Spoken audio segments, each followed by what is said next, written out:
Tribes நேயர்களுக்கு வணக்கம். பெரியார் குறித்து அவதூறாக பேசிய கருத்துக்கு ஆதாரத்தை கேட்ட பத்திரிகையாளர்களுடன் சண்டைக்கு பாய்ந்த சீமான், அம்பேத்கர் பெரியார் குறித்து என்னுடன் வாதிக்க தயாரா என்று வெளிப்படையாக சவால் விட்டுள்ளார். இது குறித்து தான் இந்த வீடியோல நம்ம பேச இருக்கோம். இது குறித்து பேசுறதுக்காக திரு கரிகாலன் அவர்கள் நம்மோடு இணைந்துள்ளார். வாருங்களோடு பேசுவோம். வணக்கம். அம்பேத்கரும் பெரியாரும் ஒன்னா, அம்பேத்கரும் பெரியாரும் ஒண்ணுன்னு சொல்லி யாராச்சும் என் கூட வாதிக்க தயாரா அப்படின்னு சொல்லி வெளிப்படையா ஒரு சவாலை விட்டுருக்காரு. இதை நீங்க எப்படி பாக்குறீங்க? அதாவது இவன் சவால் இருக்குது இல்ல, வீரலட்சுமி புருஷன் போன வருஷம் சவால் விட்டாங்க. வா காணும் பொங்கல் அன்னைக்கு ஒண்டிக்கு ஒண்டி மோதி பார்க்கலாம், நான் ஒத்த கையில சண்டை போடுறேன், அதுவும் லெப்ட் ஹேண்ட்ல கூட சண்டை போடுறேன், நீ ரெண்டு கையிலயும் சண்டை போடு, மோதி பார்த்துருவோம், யாரு வீரன்னு பார்த்துருவோம், சும்மா புலி புலின்றே வா, உண்மையான புலி யாரு இடம் தேதி எல்லாத்தையும் பிக்ஸ் பண்ணி ஒரு கிரவுண்டே காட்டினாங்க, இங்க மோதிக்கலாம் அப்படின்னு. அன்னைக்கு தெரிச்சு ஓடி போய் வீட்டுல பதுங்கிட்டு இருந்த அயோக்கியம் தான் இந்த சைமன் செபாஸ்டின். அவன் பெரிய வீரமயிறு மாதிரி இன்னைக்கு சவால் விடுறான். சவால் விடுவதற்கு ஏதாவது அருகதை இருக்குதா? என் பாட்டன் முப்பாட்டன் எல்லாரையும் வீழ்த்திட்டீங்க, என்ன வீழ்த்த முடியுமா அப்படின்னு கேக்குறான். உன் பாட்டன் முப்பாட்டன்லாம் எவனையும் வீழ்த்தல. உன் பாட்டன் மாப்போசி வீர சாவர்கருக்கு அந்தோ மறைந்து விட்டார் மாவீரர் சாவர்கர் அப்படின்னு அஞ்சலி குறிப்பு எழுதி கொண்டிருந்த அயோக்கியம் தான் உன் பாட்டன் மாப்போசி. இப்படி ஒவ்வொருத்தனுக்கும் ஒவ்வொரு வரலாறு இருக்கு. அந்த வரலாறுக்குள்ள போக விரும்பல. இப்ப விஷயத்துக்கு வருவோமே, அம்பேத்கரும் பெரியாரும் ஒன்னா, ரெண்டு பேரையும் ஒரே நேர்கோட்டில் வைக்கலாமா அப்படின்னு கேக்குறான். இது அரசியல் அறிவில்லாத ஒரு அடிமுட்டால், ஒரு மடையன், ஒரு அயோக்கியன் தான் இது மாதிரியான கேள்வியை எழுப்புவான். வேலூரில் தந்தை பெரியார் அண்ணல் அம்பேத்கரினுடைய படத்தை திறந்து வைத்து விட்டு அண்ணல் அம்பேத்கர் தான் என்னுடைய தலைவர் அப்படின்னு அறிவித்தார். இதே போல நீதி கட்சி திராவிடர் கழகமாக பெயர் மாற்றம் செய்யறாங்க, புதிய அமைப்பாக அது உருவெடுக்கிறது. அப்படி உருவெடுக்கும் பொழுது ஏற்கனவே நீதி கட்சியில் இருந்தவர்கள் புதிய நீதி கட்சி அப்படின்னு ஒரு சிலர் போய் ஒரு புதிய அமைப்பை தொடங்குறாங்க. அவர்கள் ஒரு கூட்டத்தை இங்க எக்மோர்ல நடத்துறாங்க. அந்த கூட்டத்திற்கு அம்பேத்கரை வர சொல்றாங்க. அதுல அம்பேத்கர் உரையாற்றுறாரு. உரையாற்றி விட்டு அவர்களுக்கு அண்ணல் அம்பேத்கர் அறிவுரை சொல்றாரு. பெரியார் தான் சரியான தலைவர், திராவிடர் கழகம் தான் சரியான அமைப்பு, நீங்க அவங்களோட தான் நிக்கணும், நீங்க இங்க ஒரு சில பேர் ஒன்னா சேர்ந்துக்கிட்டு தனி கட்சியெல்லாம் பண்ணிக்கிட்டு இருக்க கூடாது அப்படின்னு அன்னைக்கு அண்ணல் அம்பேத்கர் சொன்னாரு. இது ரெண்டு பேரும் ஒரே நேர்கோட்டில் பயணிச்சிருக்கிறாங்களா இல்லையா? அடுத்து வைக்கம் போராட்டம். இன்றைக்கும் ஜெயமோகன் போன்றவர்கள், இந்த மணியரசன் போன்றவர்கள் வைக்கம் போராட்டத்துக்கும் பெரியாருக்கும் எந்த சம்பந்தமும் இல்லை. இப்படி எத்தனையோ புழுகு மூட்டைகளை அவிழ்த்து விடுகிறார்கள். அவன் தான் பேராசான் மணியரசன். உதட்டுக்கு மேல பூரா விட்ட மாதிரி ஒரு மீசை வச்சுக்கிட்டு பொய் சொல்றதையே ஒரு வழக்கமாக வைத்து கொண்டு இருப்பவர் தான் இந்த சீமானினுடைய பேராசனாக இருக்கக்கூடிய மணியரசன். மணியரசன், ஜெயமோகன், இன்னும் பலர், கடந்த காலங்களில் ரவிக்குமார் உட்பட, விசிகாவை சார்ந்த ரவிக்குமார் உட்பட பலரும் தந்தை பெரியார் மீது அவதூறுகளை கொட்டி இருக்கிறார்கள். அந்த அவதூறுகளில் ஒன்றுதான் வைக்கம் போராட்டத்திற்கும் தந்தை பெரியாருக்கும் எந்த சம்பந்தமும் இல்லை அப்படின்ற அந்த அவதூறு. அந்த வைக்கம் போராட்டத்தில் வைக்கத்தில் உள்ள வைக்கத்தப்பன் மகாதேவர் கோயிலுக்கு வெளியில் உள்ள வீதிகளில் ஒடுக்கப்பட்ட பட்டியலின மக்கள் நுழைய முடியாத, நடக்க முடியாத சூழல் இருந்துச்சு. அதற்கு எதிராக தந்தை பெரியார் போய் போராட்டம் நடத்துறாரு. அங்க இருக்கின்ற கேரள காங்கிரஸ் கமிட்டியை சார்ந்த கேசவ மேனன் அழைப்பு விடுக்கிறார். ஐயா, நீங்க தான் இந்த போராட்டத்தை நடத்தணும், எங்களை எல்லாம் சிறைப்படுத்தி விட்டார்கள், எங்களுக்கு மன்னிப்பு கேட்பதை தவிர வேறு வழி இல்லை, நீங்கள் இந்த போராட்டத்தை நடத்தி எங்களுக்கு வெற்றியை பெற்றுத்தாருங்கள் அப்படின்னு பெரியாருக்கு கடிதம் அனுப்புறாங்க. பெரியார் அதை கேட்டு அங்க போறாரு. 2 முறை சிறையில் அடைக்கப்படுகிறார். ஒரு முறை 4 மாத காலம் கடுங்காவல் தண்டனை, ஒரு முறை 1 மாத காலம் தண்டனை. ஒவ்வொரு முறையும் சிறைக்கு போனாலும் வெளியே மீண்டும் அந்த போராட்டத்தை தடையை மீறி தொடர்ந்து போராட்டம் நடத்தி அந்த வைக்கத்து வீதிகளில் ஒடுக்கப்பட்ட பட்டியலின மக்களை உள்ள நுழைவதற்கான அந்த அனுமதியை தந்தை பெரியார் பெற்று தருகிறார். அந்த போராட்டத்தில் அதுல பெரியார் சிறைக்கு போறாரு. நாகம்மையார் அவருடைய மனைவி சிறைக்கு போறாங்க. நாகம்மையார் அந்த வைக்கத்தப்பன் கோயிலுக்குள்ளே போயிடுறாங்க. மகாதேவன் கோயிலுக்குள்ள ஒரு சாதி இந்து பெண் எப்படி கோயிலுக்குள்ள வரலாம் அப்படின்னு அன்றைக்கு அந்த உயர் ஜாதிக்காரர்கள் அதை கண்டிக்கிறாங்க. அது அன்றைய இந்து பேப்பர்ல வெளியாயிருக்குது, ஆங்கில இந்துல. அப்ப இந்த போராட்டத்தை மகாத்மா காந்தியடிகள் என்ன பண்றாருன்னா, அவருடைய யங் இந்தியா பத்திரிகை அதுல இருட்டடிப்பு செய்யறார். அதுல பெரியாருடைய பங்களிப்பையே அவர் எங்கேயுமே குறிப்பிடல. ஆனால் அந்த காலத்தில் இந்த போராட்டத்தை அறிந்த அண்ணல் அம்பேத்கர் பெரியாரை பாராட்டி அவருடைய பத்திரிகையில எழுதியிருக்கிறாரு. இது எந்த நூல்ல இருக்குதுன்னா, டாக்டர் B.R. அம்பேத்கர் வாழ்க்கை வரலாறு அப்படின்னு தனஞ்சய் கீர் எழுதிய அந்த நூலில் இருக்கிறது. அதை வந்து வாசிச்சு காட்டணும். தீண்டப்படாத வகுப்பினரின் போராட்டம் தொடர்பாக ஈடு இணையற்றதொரு நிகழ்ச்சி 1925 நடைபெற்றது. திருவிதாங்கூர் ராஜ்யத்தில் வைக்கத்தில் சில வீதிகளில் தீண்டப்படாதவர்கள் நுழையக்கூடாது என்று தடுக்கப்பட்டு இருந்தனர். இந்த வீதிகளில் நடப்பதற்கான உரிமையை நிலைநாட்டிட பார்ப்பனர் அல்லாதர் தலைவரான ராமசாமி நாயக்கரின் தலைமையில் சத்தியாகிரக போராட்டம் நடந்தது. அந்த அறப்போராட்டம் விளைவித்த சிந்தனை தாக்கமும் தன்னுரிமை உணர்ச்சி பெருக்கமும் மிகப்பெரிய விளைவை ஏற்படுத்தின. இதனால் வைதீக இந்துக்களும் கூட ஓரளவு சமத்துவ உரிமை உணர்வும் பெருந்தன்மையும் பெற்றதால் தீண்டப்படாதவர்களுக்கு தடை செய்யப்பட்ட வீதிகளை திறந்து விட்டனர் அப்படின்னு அண்ணல் அம்பேத்கர் வந்து சொல்றாரு. ஆதாரம் கையில இருக்குது. பெரியாரின் போர்க்களங்கள் அப்படின்ற நூலில் இது வந்து குறிப்பிடப்பட்டு இருக்கிறது. இப்ப அண்ணல் அம்பேத்கர் பெரியாரை கொண்டாடி இருக்கிறாரா இல்லையா? பெரியாரினுடைய போராட்டத்தால் உத்வேகம் பெற்றிருக்கிறாரா இல்லையா? மகத் சத்தியாகுல போராட்டத்திற்கு தந்தை பெரியார் நடத்திய இந்த வைக்கம் போராட்டம் ஒரு உந்துதல் அப்படின்றத அண்ணல் அம்பேத்கர் குறிப்பிட்டிருக்கிறார். இப்ப இது நேரடியாக சமகாலத்தில் இது மட்டும் இல்ல, அண்ணல் அம்பேத்கரினுடைய சாதியை அழித்தொழித்தல் நூல் அது வந்து ஒரு உரை. அது லாகூரில் போய் அவர் பேச இருந்த ஒரு உரை. ஆனால் அங்கிருந்த ஜாதி இந்துக்கள் அதற்கு எதிர்ப்பு தெரிவிக்கிறார்கள். அன்றைக்கு தந்தை பெரியார் வந்து அண்ணல் அம்பேத்கரை கான்டாக்ட் பண்றாரு. அந்த நூலை அனுப்பி வைங்க, நான் இங்க தமிழில் மொழிபெயர்த்து எங்களுடைய விடுதலை ஏட்டில் வெளியிடுகிறேன் அப்படின்னு தந்தை பெரியார் அன்றைக்கு அண்ணல் அம்பேத்கரை தொடர்பு கொண்டார். அதையொட்டி அண்ணல் அம்பேத்கர் அந்த சாதியை அழித்தொழித்தல் அப்படின்ற உரையை அனுப்பி வைக்கிறார். இன்றைக்கு நாம் எல்லாம் படிக்கிறோம் இல்லையா, சாதியை அழித்தொழித்தல் அப்படின்ற நூல். அதை முதலில் தமிழ்நாட்டில் மொழிபெயர்த்து தங்களுடைய தீகாவினுடைய நாளேட்டில் தினசரி வெளியிட்டவர் தந்தை பெரியார். இப்ப பெரியாரும் அம்பேத்கரும் ஒரே நேர்கோட்டில் இருக்கிறாங்களா இல்லையா? ஆனா இந்த பொறுக்கி, இந்த பாலியல் பொறுக்கி, பார்ப்பன கைகூலி, RSS காரனுடைய பார்ப்பானனுடைய மலந்தின்னும் இந்த நாய் தந்தை பெரியாரையும் அண்ணல் அம்பேத்கரையும் பிரிக்கின்ற வேலையை செய்யறான். இதுல மட்டுமா சொன்னாங்க? அண்ணல் அம்பேத்கர் என்ன சொன்னாரு? இந்தியா முழுவதும் பரவி வாழ்ந்தவர்கள் நாகர் இனம், அவர்கள் பேசிய மொழி தமிழ், அந்த தமிழ் தான் தமிழ், திரமிழம், திராவிடம் என்றானது அப்படின்னு அண்ணல் அம்பேத்கர் வந்து சொல்றாரு. இவன் எதை மட்டும் இந்த சைமன் சொல்லுவான்? இந்தியா முழுவதும் பரவி வாழ்ந்தவர்கள் நாகர்கள் என்று அண்ணல் அம்பேத்கர் சொன்னார். அவர் பேசிய மொழி வந்து தமிழ் என்று சொன்னார் அப்படின்னு அதோட நிறுத்திடுவான். அதுக்கப்புறம் என்னடா சொல்றாரு? நீ சொல்லணும்ல, நீ யோக்கியனா இருந்தா சொல்லணும். நீ எப்படி யோக்கியம்? இன்னைக்குதான் பெரியார் சொல்லாததை தாயோடு உறவு வச்சுக்க, மகளோடு உறவு வச்சுக்க அப்படின்னு அவதூறு பொய்யை RSS காரன் என்ன சொல்றானோ அதை பேசுற இந்த எச்சக்கலை அவன் எப்படி அண்ணல் அம்பேத்கர் சொன்னதை முழுமையா சொல்லுவான்? அண்ணல் அம்பேத்கர் பாருங்க தெளிவா சொல்றாரு, தமிழ், தமிழ, திராவிட, திராவிடம் அப்படின்னா இது திரிந்தது. தமிழ் தான் திராவிடம், திராவிடம் தான் தமிழ். அவ்வளவுதான் அண்ணல் அம்பேத்கரினுடைய முடிவு, அவருடைய ஆராய்ச்சியினுடைய தெளிவு. இதை ஏத்துக்க உனக்கு துப்பு இருக்குதா? பெரியார் வந்து திராவிடன்னு சொன்னாரு, அண்ணல் அம்பேத்கரும் திராவிடன்னு சொல்லிருக்கிறாரு. ரெண்டும் ஒரே நேர்கோட்டுல இருக்கா இல்லையா? ஆனா நீ என்ன சொல்ற? அண்ணல் அம்பேத்கர் என்ன சொன்னாரு?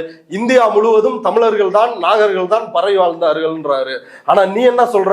வடக்கு இருந்து இங்க வந்தா அவனை அடிச்சு விரட்டுவேன், கஞ்சா கேஸ் போட்டு வந்து அவனை ஜெயில பிடிச்சு போடுவேன் அப்படின்ற. அவர்கள் தங்களுடைய மொழி அடையாளத்தை இழந்து விட்டார்கள் அப்படின்னு அண்ணல் அம்பேத்கர் சொல்றாரு. மொழி அடையாளத்தை இழந்து விட்டார்கள், ஆனால் தெற்கே இருந்தவர்கள் தங்களுடைய மொழி அடையாளத்தை காப்பாற்றி வருகிறார்கள் அப்படின்னு அண்ணல் அம்பேத்கர் சொல்றாரு. அந்த மக்கள் பற்றி இவனுக்கு என்ன பார்வை? கஞ்சா கேஸ் போடுவானா, பச்சை மட்டையில அடிச்சு வந்து விரட்டுவானா? ஐயோக்கியன் நாய். அடுத்து அண்ணல் அம்பேத்கர் இந்து கடவுள்கள் விநாயகர், விஷ்ணு, சிவன், கிருஷ்ணன், ராமன் இப்படி எல்லா இந்து கடவுள்களையும் வந்து வணங்க மாட்டேன் அப்படின்றதுதான் புத்த மதத்திற்கு, இந்து மதத்தை ஒழிக்க வேண்டும் என்று பிரகடனப்படுத்திய அண்ணல் அம்பேத்கர் புத்த மதத்திற்கு மாறும் பொழுது இதுதான் அவருடைய உறுதிமொழி. தந்தை பெரியார் வந்து என்ன செஞ்சாரு? விநாயகர் சிலைகளை உடைத்தார், ராமன் படத்தை எரித்தார். இப்படி எல்லா இந்து கடவுள்களையும் ஒழிக்க வேண்டும், இதெல்லாம் குப்பை, இந்த குப்பைகளை கொளுத்த வேண்டும் அப்படின்னு தந்தை பெரியார் சொன்னார். ரெண்டு பேரும் ஒரே நேர்கோட்டுல பயணிக்கிறாங்களா இல்லையா? அது மட்டுமல்ல, இன்னும் கூடுதலாக சொல்ல வேண்டும் என்றால் மனுஸ்மிருதியை கொளுத்த வேண்டும் என்றார் தந்தை பெரியார். 1927 மனுஸ்மிருதியை கொளுத்தினார் அண்ணல் அம்பேத்கர். இவங்க ரெண்டு பேரும் ஒரே நேர்கோட்டுல பயணிக்காம ரெண்டு பேரும் என்ன கிழக்கும் மேற்குமா பயணிச்சுட்டு இருக்கிறாங்க. இப்படி எண்ணற்ற உதாரணங்களை சொல்ல முடியும். ஆனால் நீ வந்து RSS காரன் என்ன பண்றான்னா அம்பேத்கரையும் பெரியாரையும் பிரிக்கணும். அதுதான் வந்து அவர்களுடைய செயல் திட்டம் தமிழ்நாட்டை பொறுத்தவரை. ஏன்னா இந்தியா முழுவதும் இந்துத்துவ அம்பேத்கர் அப்படின்னா அதை எல்லாரும் ஏத்துக்கிறான். ஆனா தமிழ்நாட்டில் இந்துத்துவ அம்பேத்கர் என்று அவர்களால் நிறுவ முடியவில்லை. காரணம் என்னவென்றால் பெரியாரினுடைய அம்பேத்கரினுடைய கோட்பாடு இங்க தீவிரமாக இருக்கிறது. இளையராஜா அம்பேத்கரும் மோடியும் ஒண்ணுன்னு புக் எழுதினாரு. எவ்வளவு எதிர்ப்பு வந்துச்சு, இந்தியா முழுக்க இவ்வளவு எதிர்ப்பு வந்துச்சா? ஆனா இங்க வந்துச்சு. ஏன் வந்துச்சு? அந்த விழிப்புணர்வு, அந்த அரசியல் அறிவு இங்க இருக்குது, அதனால வந்துச்சு. இவனுங்களுக்கு அன்றைக்கு அர்ஜுன் சம்பத் வந்து பேட்டி கொடுத்தான். என்ன பேட்டி கொடுத்தான்னா, அம்பேத்கர் பெரியார் வாசர் வட்டத்தை ஐஐடியில வந்து தடை பண்ணாங்கல்ல, என்ன அம்பேத்கரும் பெரியாரையும் ஒன்னா சேர்த்து வைக்கிறீங்க, வேணா அம்பேத்கர் படிப்போட்டோன்னு தனியா நடத்துங்க அப்படின்னா. அதனுடைய நோக்கம் என்ன? அம்பேத்கரையும் பெரியாரையும் பிரித்து கையாள்வது, அம்பேத்கரை ஒரு ஆயுதமாக, அதாவது பெரியாருக்கு எதிர்நிலையில் வைத்து பெரியாரை வந்து ஒழிப்பது, இதுதான் அவர்களுடைய திட்டம். இது வந்து எல்லாரும் புரிஞ்சுக்க வேண்டியது. இப்ப இவன் வந்து இவ்வளவு அண்ணல் அம்பேத்கர் மேல வந்து பாசமும் நேசமும், அண்ணல் அம்பேத்கர் என்ன சொல்றாரு தெரியுமா, இது சொல்றாரு தெரியுமா அப்படின்றானு. அண்ணல் அம்பேத்கர் தன்னுடைய இந்து மதத்தில் புதிர்கள் அந்த நூல்ல எல்லா யோகியத்தையும் எழுதிட்டாரு. எல்லா கடவுளினுடைய யோகிதை என்னன்னு, ராம கிருஷ்ண எல்லாரோட யோகிதையும் எழுதிட்டாரு, சிவன் எல்லாத்தையும். நீ வந்து உண்மையான ஆண்மகனாக இருந்தால், சீமான் பாணியெல்லாம் நான் கேட்கிறேன், நீ ஒரு அப்பனுக்கே வந்து பிறந்திருந்தா அவர் வந்து விஷ்ணுவை கிருஷ்ணனை ஒழிக்கணும்ன்றாரு. நீ என்ன பண்ற? அதே கிருஷ்ண ஜெயந்தி அன்னைக்கு மாயோன் அப்படின்னு தூக்கி கும்பிடுற. இதான் உனக்கு அம்பேத்கர் வந்து சொன்னாரா? அம்பேத்கர் எந்த இந்து மத கடவுளை தூக்கி கொண்டாட வேண்டும்னு சொன்னாரு. ஆனா நீ என்ன வேலை பண்ணிட்டு இருக்கிற? பாப்பானுக்கு கைக்கூலி வேலை பார்த்துட்டு இருக்கிற. நீ அம்பேத்கரையும் பெரியாரையும் ஒரே நேர்கோட்டில் வைக்க கூடாதுன்ற. ரெண்டு பேருக்கும் கடவுள்கள் குறித்து இதுதான் கருத்து, இந்து மத கடவுள்கள் குறித்து. அது மட்டும் இல்ல, முருகன் முப்பாட்டன் அப்படின்னு வந்து கொண்டாடுற. முருகன் சுப்பிரமணியனாயி சுப்பிரமணிக்கு வந்து இந்திரனோட பொண்ணு தேவானைய கல்யாணம் பண்ணி குடுத்தனம் பண்ணி ஒழிச்சு கட்டிட்டானுங்க முருகனை. அந்த முருகனை எப்படி மீட்க போற? அப்ப ஒண்ணுமே கிடையாது. இவனுடைய அரசியல் என்பது முழுக்க முழுக்க பார்ப்பனியத்திற்கு சேவை செய்கின்ற அரசியல். அது மட்டும்தான் அடிப்படையான விஷயம். அண்ணல் அம்பேத்கரும் தந்தை பெரியாரும் என்ன சொல்றாங்க? நம் சூத்திரன் என்கின்றான், பஞ்சமன் என்கின்றான், நம்மை பிறப்பின் அடிப்படையில் இழிவுபடுத்துகின்றான், இந்த இழிவை துடை தெரிய வேண்டும் அப்படின்னு அம்பேத்கரும் தந்தை பெரியாரும் சொல்றாங்க. இந்த புறம்போக்கினத்து பிரஸ் மீட்ல என்ன சொல்றான்னா, சாஸ்திரத்துல வந்து ஒரே ஒரு தடவை எங்களை சூத்திரன் எழுதிட்டான். சூத்திரன் என்றால் மனுஸ்மிருதி என்ன பொருள் சொல்கிறது? பார்ப்பானின் வைப்பாட்டி மகன் அப்படின்னு வந்து பொருள் சொல்லுது. தமிழ்நாட்டை பொறுத்தவரை பார்ப்பனர் தவிர மீதி எல்லா ஜாதிகளையும் சூத்திரன் அப்படின்னு தான் வந்து இந்த பார்ப்பனர்கள் தற்போது வரை அழைத்து வருகிறார்கள். அதுவும் ஆன்மீக பேச்சாளர் 40 ஆண்டுகளுக்கு மேலாக இதே இந்து மத கடவுள்கள் குறித்து தொடர்ச்சியாக பேசி வருபவர், ராமாயணத்தையும் மகாபாரதத்தையும் உபன்யாசம் வந்து செய்து வந்த சுகி சிவம். அவர் என்ன சொன்னாங்க? அவர் பச்சை தமிழர் தானே. அந்த பச்சை தமிழர் என்ன சொன்னானுங்க? சூத்திரன் ஆனுங்க. அது எவ்வளவு பெரிய இழிவு! அவர் மனந்து நொந்து மேடையில பேசினாரா இல்லையா? அப்ப அப்படி சூத்திரன்னு சொல்லி இருக்கிறது அவனுக்கு வந்து பிரச்சனை கிடையாது. அவனாவது ஒரு தடவை தான் சொன்னான் பாப்பான். இவன் இந்த பெரியார் பாருங்க, தினசரி தேவடியா மக்களே தேவடியா மக்களே தேவடியா மக்களே உங்களெல்லாம் இப்படி விட்டு போறேனேன்னு சொல்லி தினசரி எங்களை வந்து புண்படுத்திட்டாருன்றான். ஐயோக்கிய நாய். ஒரு தடவையா அவன் சொன்னா அவனுடைய எல்லா இலக்கியங்களும் நம்மை இப்படித்தான் கேவலப்படுத்துகிறது. இந்திய அரசியலமைப்பு சட்டம் மத நம்பிக்கை என்கின்ற பெயரில் பிராமணன், சத்திரியன், வைசியன், சூத்திரன் என்கின்ற 4 பிரிவுகளை அது அங்கீகரிக்கின்றது. இந்த வர்ணாசிரம கோட்பாட்டை அது வந்து அங்கீகரிக்கிறது. சட்டப்படி நாம் இன்னும் சூத்திரர்களாகத்தான் இருக்கிறோம் என்பது இப்போ வரைக்கும் அதான் நிலைமை. அதை வந்து ஒழிச்சு கட்டணும், சட்டத்தை திருத்து, இல்லைன்னா நாங்க சட்டத்தை எரிப்போம்னு 1957 நவம்பர் 26 போராட்டத்தை அறிவித்தார். நீ சட்டத்தை வந்து ஒரு மாசத்துக்குள்ள திருத்துறியா இல்ல நான் சட்டத்தை எரிக்கிட்டுமான்னு எந்த பச்சை தமிழர்னு சொல்லி காமராஜரனுடைய ஆட்சிக்கு தந்தை பெரியார் ஆதரவு கொடுத்தாரோ அந்த காமராஜரும் அவருடைய சட்ட சபையில் எல்லாரும் கூடி பேசுறாங்க. இவர்களை 3 ஆண்டு நாடு கடத்தலாமா 30 ஆண்டு நாடு கடத்தலாமா அப்படின்னு வந்து பேசுறாங்க. அன்றைக்கு அண்ணா வந்து சொல்றாரு, எங்க 1000 தான் இருந்தாலும் அவரு தான் இன்னைக்கு நீங்க வந்து ஆட்சிக்கு வர்றதுக்கு காரணம், அவர்கிட்ட நீங்க போய் பேசுங்க, அவர் வந்து கருத்தை மாத்திக்குவாரு, ஏதாவது வந்து ஒரு தீர்வை அவர்கிட்ட கலந்தாலோசிங்க அப்படின்னு சொன்னா அதெல்லாம் முடியாது அப்படின்னு திமிர்த்தனமாக பேசிய ஆட்சி தான் பச்சை தமிழர் காமராஜரனுடைய ஆட்சி. அந்த 3 ஆண்டு இல்ல 30 ஆண்டு என்ன நாடு கடத்தினாலும் எங்களை பிறப்பின் அடிப்படையில் இழிவுபடுத்துகின்ற தமிழனை சூத்திரன் என்கின்ற பார்ப்பானின் வைப்பாட்டி மகன் என்கின்ற இந்த அரசியல் சட்ட பிரிவுகளை கொளுத்தியே தீர்வேன் அப்படின்னு கொளுத்தியது தந்தை பெரியாரும் அவருடைய திராவிடர் கழகமும் தான். நடந்துச்சா இல்லையா? சீமான் வந்து அப்படி ஒரு போராட்டத்துக்கு தயாரா? ஏதோ ஒரே ஒரு தடவை சொல்லிட்டான்ற. ஏன்டா மானங்கட்ட நாய, சட்டப்படி சூத்திரம் தான் இன்னைக்கு நீயும். நீ வேணா சீமான் ஒத்துக்கலாம், நான் பார்ப்பானின் வைப்பாட்டி மகன் தான் அப்படின்றத நீ பெருமையா ஏத்துக்கலாம், நாங்க ஏத்துக்க முடியாது. நீ மானங்கட்ட தமிழன், நாங்க சுயமரியாதை உள்ள தந்தை பெரியார் வழி வந்த தமிழர்கள். இல்ல, அவர் குடும்ப நிகழ்ச்சியில அவர் பிராமணர் வச்சு தான் நடத்துறாரு. ஆமா, அவன் தான் ஒத்துக்கிறாங்க. நான் பாப்பான்ட்ட சமஸ்கிருதம் ஓதி இந்த குடும்ப நிகழ்ச்சியை நடத்தும் பொழுது அவன் ஒத்துக்கிறான், நானும் பாப்பானோட வப்பாட்டிக்கு தான் பிறந்தான், என் பையன் மாவீரன் பிரபாகரனும் பாப்பானோட வப்பாட்டிக்கு தான் பூஜை பண்ணாலே அது அப்படிதான் பொருள். ஆமா, அப்படிதாங்க பொருள். பார்ப்பானை பிராமணன் அப்படின்னு நீ ஏத்துக்கிட்டீனாலே அவ்வளவுதான் பொருள். மணியரசனும் அதை பிராமணன் தான் ஏத்துக்கிட்டாரு, அவரும் தன்னை ஒத்துக்கிட்டாரு, நான் பார்ப்பானின் வைப்பாட்டி மகன் அப்படின்னு ஒத்துக்கிட்டாரு. இப்படி எவனெல்லாம் பிராமணன் என்று சொல்லுகின்றானோ அவனெல்லாம் இதை ஒத்துக்கொண்டான் தான் பொருள். இதை அன்றைக்கே தந்தை பெரியார் தெளிவா சொன்னாரு. அவன் பிராமணன்னா நம்ம எல்லாம் சூத்திரனா ஆயிடுறமையா, எதுக்கே அவனை பிராமணன்னு சொல்லணும், அவனை பாப்பான்னு சொல்லியா அப்படின்னு அன்றைக்கு தந்தை பெரியார் சொன்னார். அது எந்த அளவுக்கு சரி?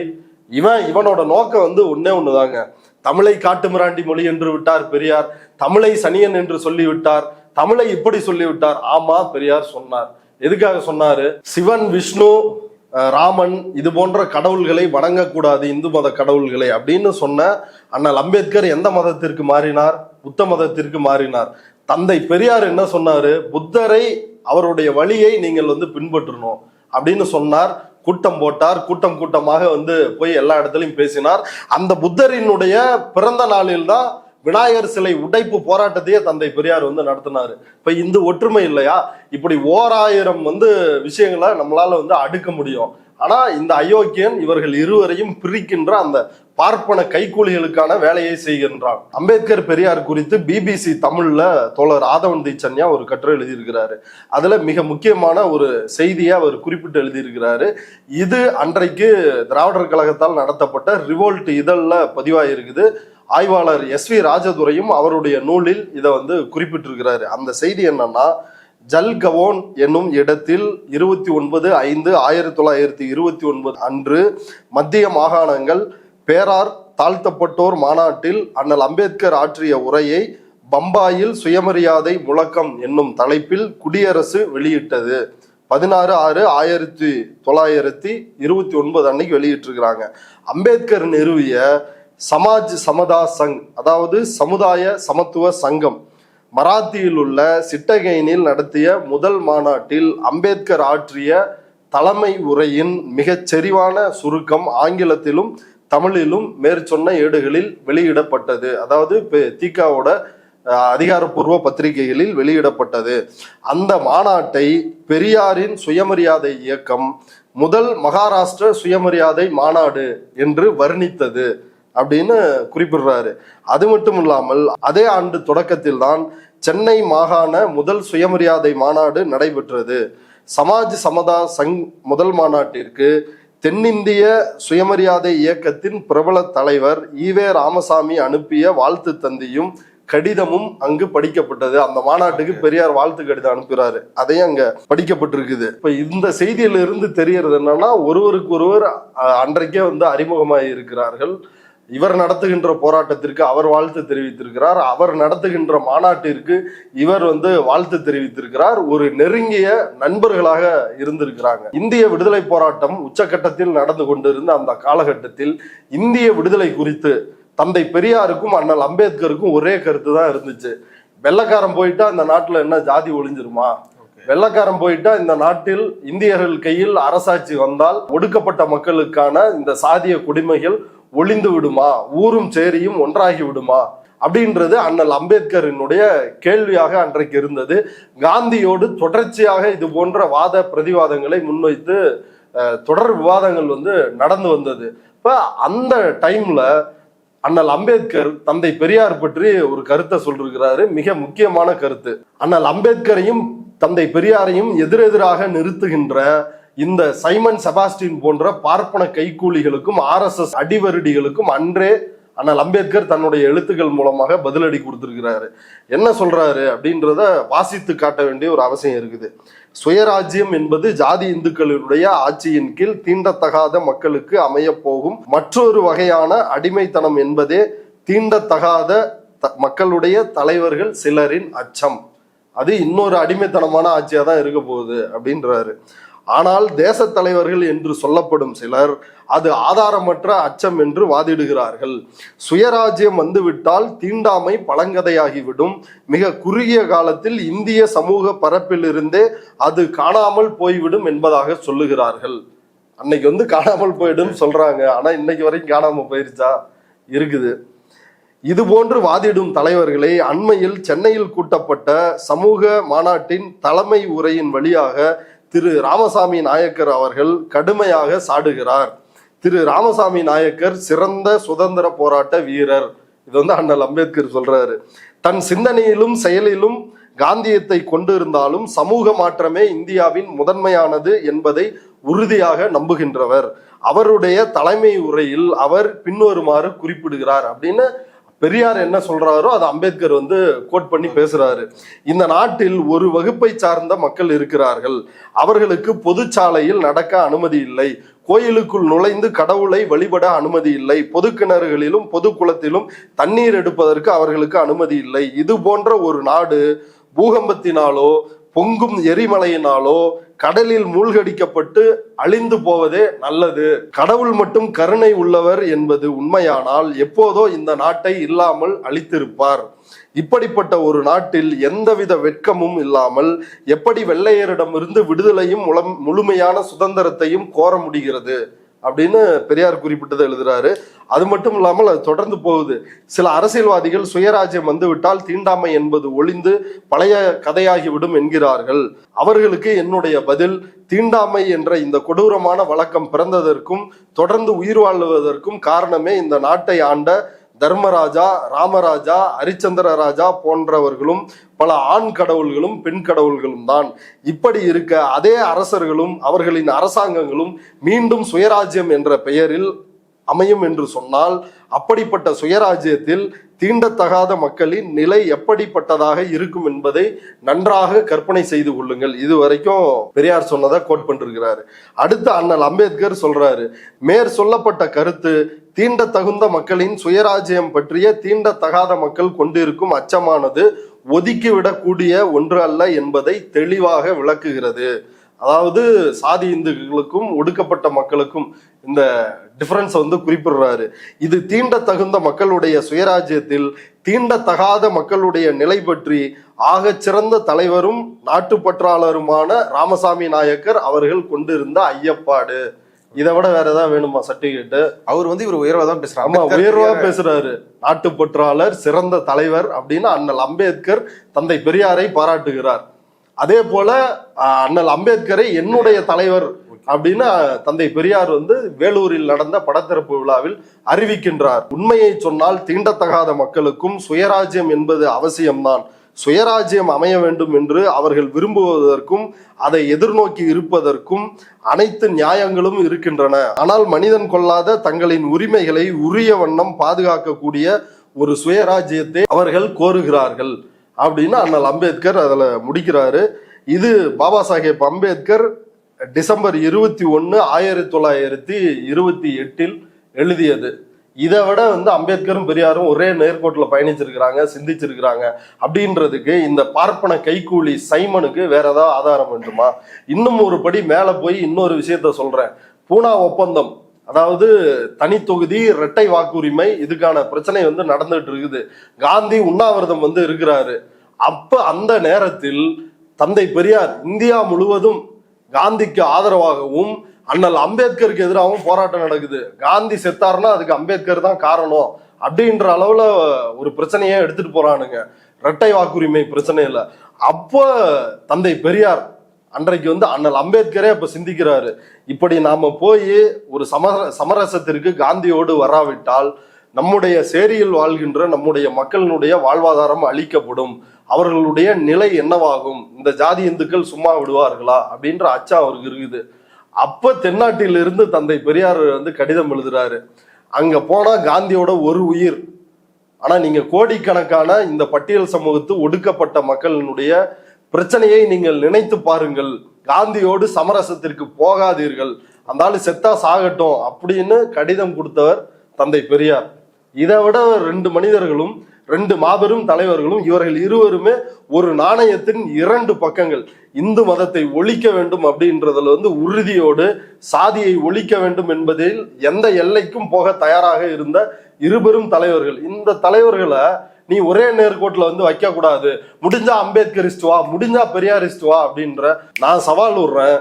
நீ வா, எங்க விவாதிக்கலாம்? உன் கட்சி ஆபீஸ்லயே கூட்டம் போட்டு விவாதிக்கலாமா? அங்க விவாதிக்கலாம். இல்ல பொது இடத்துல கூட்டம் போட்டு விவாதிக்கலாமா? வா. இல்ல இந்த பத்திரிகையாளர் மணி இருக்காப்புல இல்ல, அவரை கூட்டு வா. அவர் நடு சென்டர்ல உட்கார வச்சு நீ ஒரு பக்கம் உட்காரு, நான் ஒரு பக்கம் உட்கார்றேன், வா விவாதிப்போம்.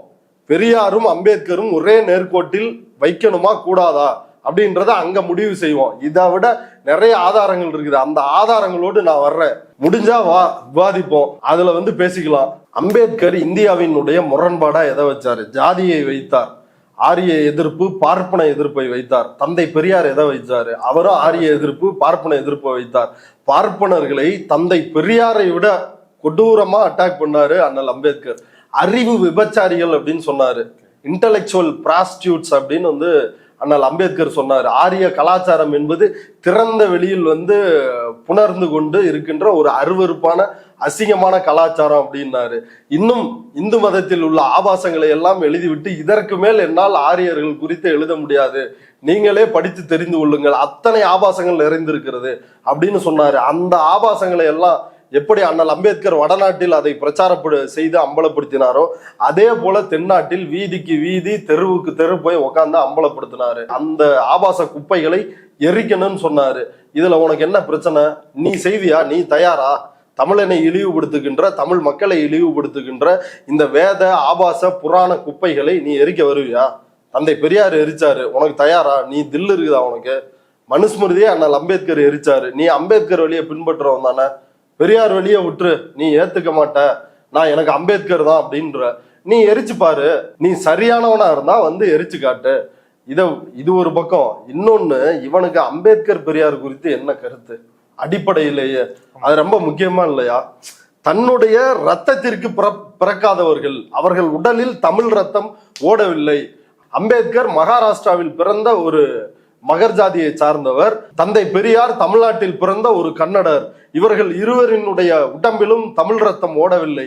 அதனால் இவர்களை தலைவர்களாக ஏற்றுக்கொள்ள முடியாது அப்படின்ற. இதை விட சாதி வெறி கண்ணோட்டம் வேற ஏதாவது இருக்க முடியுமா? நீ எல்லாம் இவர்கள் இருவரையும் கொண்டாடுவதற்கு எந்த தகுதியும் இல்லை. நான் உண்மையிலேயே மனதார சைமனை பாராட்டுறேன். தந்தை பெரியாரை இவ்வளவு நாள் வழிகாட்டின்னு சொல்லிட்டு இன்னைக்கு அவரை டிஸ்ஓன் பண்றல்ல, அது ரொம்ப மகிழ்ச்சியான விஷயம். நீ எல்லாம் கொண்டாடினா பெரியாருக்கு அது இழிவுதான். ஒரு சங்கி பெரியாரை கொண்டாடினா நம்மளால ஏத்துக்க முடியுமா? அது பெரியாருக்கே ஏத்துக்க முடியாது. அம்பேத்கரை கொண்டாடுறாங்க, ஏத்துக்க முடியுதா? அந்த மாதிரி இன்றைக்கு இவன் வந்திருக்கிற நிலைப்பாடு ஏற்றுக்கொள்ளக்கூடியது. இந்த நிலைப்பாட்டை தொடர்ச்சியாக நம்ம அம்பலப்படுத்தணும். இவன் எப்படி பெரியாருக்கு எதிராக அவதூறு பரப்புறான் அப்படின்றத அம்பலப்படுத்தி நம்ம எடுத்துட்டு போறதா நம்முடைய முதல் கடமையாக வைத்துக்கொண்டு செயல்படணும். அம்பேத்கர் சிந்தனைக்கு ஒத்த போராட்டங்கள் எடுத்த பெரியாரை அம்பேத்கருக்கு எதிராக முன்னிறுத்தி இப்படி இழிவு பத்தி பேசுறதுல செய்யறாரு. ஆனா அம்பேத்கர் எந்த ஆதிக்கத்துக்கு எதிராக எடுத்து போராடினாரோ, அவரோட போராட்டங்களுக்கு யார் முட்டுக்கட்டியா இருந்தாலோ, யார் அவர் நெருக்கடிக்குள்ளா இருந்தாங்களோ, அவங்க அந்த எதிரி யாருன்றதை பத்தி அவர் ஏன் பேச மாட்டாரு? இல்ல, அவனுக்கு தான் அந்த எதிரி தமிழர்கள் ஆகிவிட்டாங்களே. பெரியாரும் சக தேசிய இனங்களான கன்னடர்களும் மலையாளிகளும் தெலுங்கர்களும் அவர்கள் தமிழினத்துக்கு எதிரிகள். அவர்கள் எல்லாம் தமிழின் ஒரு அங்கமாக தமிழிலிருந்து பிரிந்த மொழிகளினுடைய தேசிய இனத்தை சார்ந்த மக்கள். அவர்கள் எதிரிகள். இவருக்கு யார் தமிழர்கள்னா பார்ப்பனர்கள் தான் தமிழர்கள். ஆனா தந்தை பெரியார் யாரை எதிரியாக போராட்டம் நடத்தினாரோ, அண்ணல் அம்பேத்கர் யாரை எதிரியாக போராட்டம் நடத்தினாரோ, இதே பார்ப்பனர்கள், பார்ப்பனியம், சாதி ஆதிக்கம், இதெல்லாம் தான் இவங்க ரெண்டு பேருக்கும் எதிரிகளாக இருந்தது. ஆனால் சீமானுக்கு யார் எதிரிகளாக இருக்கிறார்கள் என்றால் கன்னடர்கள், மலையாளிகள், தெலுங்கர்கள், இவங்க தான் எதிரிகளாக இருக்கிறார்கள். ஆனா பார்ப்பனர்கள் இந்த சாதிய மேலாதிக்கத்தையும் இந்த வர்ணாசிரம கட்டமைப்பையும் 2000 ஆண்டுகளாக காப்பாற்றி தொடர்ச்சியாக தமிழ் மக்களுக்குள்ளேயே, இந்திய மக்களுக்குள்ளேயே பிரிவினையை ஏற்படுத்தி வருகின்ற இந்த பார்ப்பனர்களை தமிழர்கள் அப்படின்னு கொண்டாடுறான். அப்ப இவன் எந்த எக்ஸ்ட்ரீம்ல இருக்கிறான், இவங்க ரெண்டு பேரும் எந்த எக்ஸ்ட்ரீம்ல இருக்கான்னு பாருங்க. உண்மையில் இவன் பெரியாருக்கும் எதிரி, இவன் அண்ணல் அம்பேத்கருக்கும் எதிரி. இவன் தமிழ்நாட்டில் உலாவுகின்ற ஒரு விஷத்தை கற்கின்ற ஒரு சமத்துவத்திற்கு எதிரான ஒரு நச்சரவம். இந்த நச்சரவத்தை அடித்து விரட்ட வேண்டும். இவன் கொஞ்ச நாளைக்கு முன்னாடி என்னங்க பண்ணா, ஒரு 2 வருஷத்துக்கு முன்னாடி ரஞ்சித் தலித்துன்னு சொல்றாருன்ற ஒரே காரணத்துக்காக இங்க யாரா தலித் இருக்கிறா அப்படி இப்படின்னு ஒருமையில ரஞ்சித்தை பேசினானா இல்லையா? இவன் வந்து அம்பேத்கர் மேல பற்று இருந்தா அப்படி வந்து பேசுவானா? அப்படி ஒரு துணிச்சல் வந்து வருமா? இது எல்லாமே நாடகம். அமித்ஷா எப்படி வந்து அமித்ஷாவும் மோடியும் வெளியே வந்து அம்பேத்கர் அம்பேத்கர்னு வந்து பேசிக்கிட்டு நாடாளுமன்றத்திற்கு உள்ள போய் அவரை வந்து என்ன அம்பேத்கர் அம்பேத்கர்னு சொல்றீங்க அப்படின்னு நக்கல் பண்ணாங்களோ, ஒரு சாதி வெறியோடு பேசினார்களோ, அதுதான் இவனோட மனநிலை. பெரியாரை வந்து அம்பேத்கரை ஒரு கேடயமாக வைத்துக்கொண்டு பெரியாரை வீழ்த்தி விடலாம்னு நினைக்கிறான். ஆனா ரெண்டு பேரும் வந்து காந்தம் போல ஒன்றுக்கொன்று ஒட்டி இருக்கிறார்கள், ஒரு நாணயத்தின் இரண்டு பக்கங்களாக இருக்கிறார்கள். இவர்களை எவனாலும் வந்து பிரிக்க முடியாது. இந்த புறம்போக்கு தான் வந்து ஒழித்து கட்ட வேண்டும். அண்ணல் அம்பேத்கர் என்ன சொன்னாரு? இந்து ராஜ்யம் வந்து அமைகிறது அப்படின்னா எந்த விலை கொடுத்தேனும் அந்த இந்து ராஜ்யத்தை வந்து நாம் தடுத்தாக வேண்டும் அப்படின்னு சொன்னாரு. அந்த இந்து ராஜ்யம் இன்றைக்கு அமைந்து கொண்டு இருக்கிறது. அந்த இந்து ராஜ்யம் தமிழ்நாட்டில் நுழைய விடாமல் தடுத்து கொண்டு இருப்பது தந்தை பெரியார். அதை உடைக்கணும் அப்படின்றதுதான் இந்த அயோக்கிய பையனோட நோக்கம். இவனுக்கு அம்பேத்கர் மேல எந்த பற்றோ பாசமோ கிடையாது. இன்றைக்கு வந்து பெரியார சொல்றான், நாளைக்கு அண்ணல் அம்பேத்கரை இவன் கட்டாயம் வந்து இழிவுபடுத்தி பேசுவான். இதுதான் ஆர்எஸ்எஸ்னுடைய ஸ்ட்ராட்டஜி கூட. கொஞ்சம் கொஞ்சமா வந்து கடைசியா அண்ணல் அம்பேத்கரை வந்து கைய வைப்பாங்க. அண்ணல் அம்பேத்கரும் தந்தை பெரியாரும் இந்து மதத்தை ஒழிக்க வேண்டும் என்று வாழ்நாள் முழுக்க வந்து போராடியவர்கள். ஆனால் சீமான் வந்து அம்பேத்கரினுடைய கொள்கையை பின்பற்றுன்னு சொல்றான். அம்பேத்கருடைய கொள்கையை பின்பற்றனா இருந்தா நீ என்ன செஞ்சுக்கிட்டு இருக்கிறான் அப்படின்னா, இந்து மதத்தை ரீபில்டு பண்றான். தமிழ் இந்து மதமாக அவன் மாற்றிக்கொண்டு இருக்கின்றான். அரசியல் மேடைகளில் தமிழ்நாட்டினுடைய முற்போக்கு அரசியலில் இந்து மதம் அப்படின்றது கடுமையான தாக்குதலுக்கு உள்ளாகி அது ஒரு எதிர்நிலையில் வந்து வைத்து பார்க்கப்பட்டு வருகிறது. ஆனா இவன் அதை என்ன பண்றான்னா தமிழ் படுத்திட்டு இருக்கிறான். மாயோன் சேயோன் முப்பாட்டன் முருகன் அப்படின்ற பேர்ல இந்து மதத்தை ரீபில்டு பண்றான். இதை ஒரு அரசியல் கலாச்சாரமாக, மதமும் அரசியலும் சாதியும் பிரிக்கப்பட்டு வந்திருந்த தமிழ்நாட்டின் முற்போக்கு மேடைகளில் இதை இணைப்பதற்கான வேலையை இவன் செய்யறான். இவன் அம்பேத்கருக்கு தந்தை பெரியாருக்கு நேர் எதிரானவன், ஒழிக்கப்பட வேண்டியவன். சீமான் அவர்களோட இந்த கடைசியான பிரஸ் மீட்ல அதுல பத்திரிகையாளர் வந்து பெரியார் குறித்து ஒரு அவதூறான ஒரு பொய்யை வந்து சொல்லியிருக்கிறீங்களே, இதுக்கு ஆதாரம் என்னன்னு கேட்கிறாரு. நீ என்ன என் கூட பேசிட்டு இருக்கிற, கேள்வி கேட்ப நான் பதில் சொல்லுவேன், அதை விட்டு நீ என்ன என்கிட்ட தர்க்கம் பண்ணிட்டு இருக்கிற அப்படின்னு சொல்லி அவரை கடிக்கிறது, அவர் கேள்விக்கு பதில் சொல்லாம அவரை வந்து அசிங்கப்படுத்துன்ற முயற்சிக்குள்ள அவர் ஈடுபடுறாரு. ஏன் இல்ல? அவன் தாங்க, அவன்கிட்ட எந்த ஆதாரமும் கிடையாது, எந்த உண்மையும் கிடையாது. விவாதத்தில் தோற்பவன் அவதூறுகளை கையில் எடுப்பான் அப்படின்றதான் சாக்ரட்டிஸ் அன்னைக்கே வந்து தெளிவா சொன்னாரு. தந்தை பெரியாரையும் இவர்களால் விவாதம் செய்து என்றைக்கும் ஜெயிக்க முடியாது. அதனாலதான் தாயோட போ, மகளோட போ, அக்காவோட போன்னு பெரியார் சொன்னாருன்னு அவர் சொல்லாததை இவர்கள் சொன்னதாக இன்றைக்கு அவதூறு பரப்புகிறார்கள். அதற்கு ஆதாரம் கொடு. உண்மையிலே அந்த பத்திரிகையாளர் ராம் சங்கர்னு அவரை வந்து பாராட்டணும். இவ்வளவு முதுகெலும் பெற்ற தமிழ்நாட்டு பத்திரிகையாளர்கள் இருக்கின்ற இந்த சூழலில் ஆதாரத்தை கொடு அப்படின்னு நேரில் கேட்டிருக்கிறாரு. நியூஸ் 7ல, நியூஸ் 18ல, மாலை முரசுல எல்லா இதுலயும் ஒவ்வொரு மணி நேரம் விவாதம் நடத்துறானுங்க. எவனாவது எந்த பத்திரிகையாளராவது இதுக்கு ஆதாரம் என்ன, நீ அதை கொடு அப்படின்னு நாம் தமிழர் கட்சிக்காரன்ட்ட கேட்கிறானா? ஒரு வெங்காயமும் கிடையாது. அப்படி இருக்கின்ற மூத்த பத்திரிகையாளர்கள் உலாவுகின்ற, இந்த அயோக்கியர்கள் உலாவுகின்ற இந்த இடத்தில் ஒரு பத்திரிகையாளர் இப்படி போய் தில்லா கேட்டிருக்காருன்னா அவருக்கு நம்முடைய பாராட்டுகளை தெரிவிக்கணும். இப்ப அவர்கிட்ட வந்து அவர் கேட்ட கேள்விக்கு இவன்ட்ட பதில் இல்ல. உடனே அவர் என்ன சொல்றான்? ஏய் ஓய் அப்படின்னு வந்து மிரட்டுறான். நீ என்ன பெரிய புடிங்கயா, கேள்விக்கு பதில் இருக்குன்னா பதில் சொல்லு, இல்லைன்னா பிரஸ் மீட்டுக்கு வராரா நாய, நீ எதுக்கு வர பிரஸ் மீட்டுக்கு? அவன் வந்து அதுல சொல்றான், நான் படிச்சேன், நான் அதை சொன்னேன், நீங்க தான் அதை ஏத்துக்கலையன்றான். நீ எங்க சொன்ன? இது பாத்தீங்களா? இது என்ன பிரஸ் மீட்டு? ஆபாசமா அவதூறா பேசிட்டு அதுல இருந்து தப்பிக்கிறதுக்காக இவன் ஏதோ பெண் உரிமை போராளி மாதிரி அவ்வளவு பெண்களை வந்து சுத்தி வச்சுட்டு இருக்கிறான். இது வந்து அவனுக்கு கொஞ்சம் கூட கூச்சமே இருக்காதா? நிக்கிற பெண்களுக்கு வந்து வெக்கமே இருக்காதா அப்படின்றது தெரியல. இவனோட பெண்ணி என்னங்க, கொள்ளையில இவ்வளவு பொண்ணுங்க வந்து இருக்கிறாங்க, உனக்கு பழக வேற பொம்பளையே கிடைக்கல அப்படின்னு மானங்கட்டு போய் கயல்வெளி கேட்கிறா. அதுக்கு இவன் வந்து வெக்கங்கட்டு போய் இவன் அதை வந்து பொதுவெளியில சொல்லி 2 பேரும் வந்து கைதட்டி கொண்டாடுகின்ற ஒரு எச்சகல குடும்பம் தான் இந்த சீமானின் குடும்பம். இவர்களுக்கு என்ன மானம், ஈனம், சூடு சொரணை ஏதாவது இருக்குதா? இப்ப இந்த தம்பி வந்து கேள்வி கேட்கிறாப்ல இந்த பத்திரிகையாளர். இன்னொரு பத்திரிகையாளர், இது வந்து ஒன்னும் விவாதம் கிடையாது, நீ கேள்வி கேட்காத. சக பத்திரிகையாளர்கள், நீ எப்படி ஒருமையில பேசலாம் அப்படின்னு வந்து கேள்வி கேட்டா யோக்கியமுள்ள பத்திரிகைக்காரனுங்க, நீ எப்படி கேள்வி கேட்கலாம் அப்படின்னு இவனுங்க கேக்குறானுங்க. இவனுங்க எல்லாம் பத்திரிகையாளர்களா இல்ல மாமா வேலை பாக்குறானுங்களா? சீமானுங்களுக்கு அயோக்கிய பிடிச்ச நாய்ங்க. கிட்டத்தட்ட 5 நாளைக்கு மேல ஆயிருச்சு. இந்த கறிக்கிஞ்சி பாலியல் பொறுக்கி கண்ணாபரேஷன் கார்த்தி, இடுமானம் கார்த்தி, அவனும் இது வரைக்கும் ஆதாரம் தரல. இந்த மாமா பைய சீமானுக்கு தரகராக வேலை செய்கின்ற மாமா பைய சாட்டை துரைமுருகன், அவனும் இன்னும் ஆதாரம் தரல. இந்த களஞ்சியம் அப்படின்னு ஒரு ஆள் சுத்திக்கிட்டு தெரியறாப்புல, மானங்கெட்டு இப்படி எல்லாம் ஒரு பிழைப்பு பிழைக்கிறதுக்கு நாயும் இப்படி பிழைக்குமா அப்படின்னு பாரதிதாசன் கேட்டதுதான் களஞ்சியத்தை பார்த்தாலாம் ஞாபகம் வருது. அவரு செந்தில் மல்லர் ஒரு புக் எழுதி இருக்கிறாரா, அதுல ஆதாரமா? அதுதான் ஆதாரம் கிடையாது, அது ஒரு பொய்ன்னு விடுதலை 4 போட்டு நார அடிச்சிருக்கிறாங்க உங்களை. அதுக்கு பதில் சொல்ல துப்புள்ள ஒரு பொய்யான விஷயத்த ஆதாரம்னு போட்டுக்கிட்டு இருக்கிறாப்புல. சீமான் எதையோ வாய்க்கு வந்ததெல்லாம் பேசுறான். இதுக்கு என்னடா ஆதாரம் குடுறான்னா கொடுக்க தயாராக இல்லை. ஏன்னா அவர்களிடம் இதற்கு எந்த ஆதாரமும் இல்லை. அவதூறுகளால் தந்தை பெரியாரை வீழ்த்து விடலாம் என்று நினைக்கிறார்கள். இது போன்ற 1000 அவதூறுகளோடு எந்த நாய் வந்தாலும், அது பார்ப்பன நாய் வந்தாக இருந்தாலும் சரி, பார்ப்பன அடிமை நாய் வந்தாலும் சரி, RSS பார்ப்பானினுடைய பீதிங் என்ற சீமான் போன்ற நாய் வந்தாலும் சரி, தந்தை பெரியாரினுடைய இமேஜ்ல ஒரு மயிரை கூட புடுங்க முடியாது. இவ்வளவு நேரம் இந்த செய்தி தொடர்பாக பல்வேறு கருத்துக்களை பகிர்ந்து கொண்டதுக்கு நன்றி. நன்றி.